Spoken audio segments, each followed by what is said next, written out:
Good morning. Okay, it is now a day later. Thought I'd better get in to do this. Now, this has been a bit of a controversial topic for me for quite some time. I did get, and I will link it, I did get text messages, uninitiated, random text messages. When I looked into it, they were from the Australian government's advertising, promotion side, the inquisitive side of them, as to why I was supposedly vaccine hesitant. This is a few months ago, before they came up with this needle-phobic rubbish. And they wanted to know what was the reason why I had not gone and taken any of those treatments. And I thought, well, sending me this uninitiated, unrequested, out of the blue. The last time anyone ever did that to me on my obviously you get a lot of scammers, which is what I call the government. They're a scammer.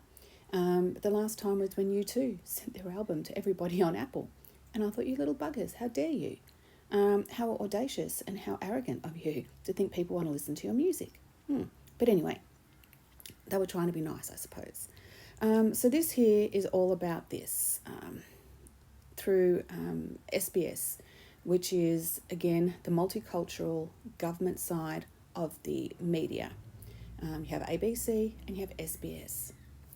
Now, they're trying to find out what is the motivation, or why people are not willing to roll their arms up, stick their arms out, take one for the team, literally, without being confronted with any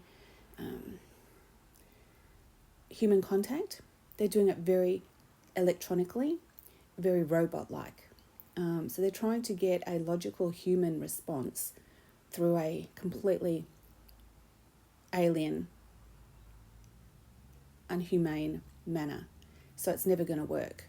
You might get the little knobs, and I shouldn't call them knobs, the little yes people that will go, oh yes, the government needs my help, oh I better answer these questions and answer everything that they need to know, and I'll tell them what I think and tell them what my friends think and what my family think.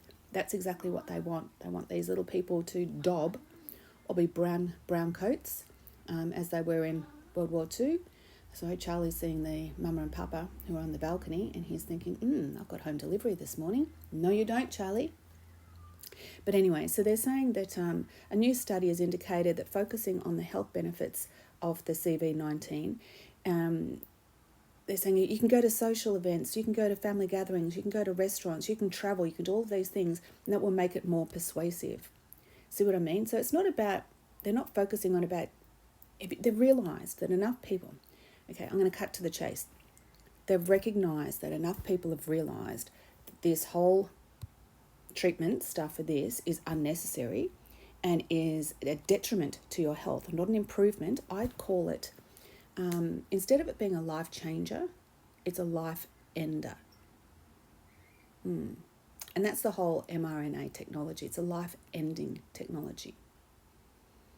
And that might be it ends a disease, or it might end your cancer. Yeah, it's 100% correct on that. I won't deny that. Yep, and enough times that they're telling us that it will help you with prostate cancer, it will help you with cervical cancer, it will help you with every cancer that you've got. Because what they're doing now, and where is it? Oh, I haven't downloaded it yet. Now Charlie's really, really trilling, where they go and all that type of, trying to make out that they're not dangerous. So they're trying to make out that their treatment is more beneficial to your health than the potential risks and side effects. And majority of people, we've all lived with cancer all our lives. And I grew up in the my primary school years were in the late 1960s. 1970s, sorry, late 1970s. And I grew up with the Cold War. Yeah, I grew up in the Cold War. So in primary school, we would have to go and have drills. You have fire drills these days, and now, of course, we're having other type of drills. It's fear. Fear is a weapon. And now to see, this came through on Twitter this morning to myself, that the US is now introducing masks again. And they're going back to the whole bullshit because the WHO have come out with all of those treaties and those new indoctrination plans that they want for everybody. So, of course, under Sleepy Joe Biden, who's just a potato head, he has to follow through. And, of course, what happens in America follows through in other Western countries. So it's going to happen here. And I feel sorry for anyone because it wasn't that long ago that the US dropped the vaccine mandates so you could enter the country being unvaccinated. I know that there's a guy from Minute to Midnight who's actually in California, or is he up in Canada? But he was going over there to see his wife. Had waited out to be unvaccinated. And I fear for him being able to get out of the country. He might become a prisoner there, a political prisoner. And that's a scary thing. They're not going to stop. And yes, this is from Enemy Mine. Look who it is. Scary, hey? I hope and believe that judgment will never be passed on a person solely on the basis of genetic information. Through the rain.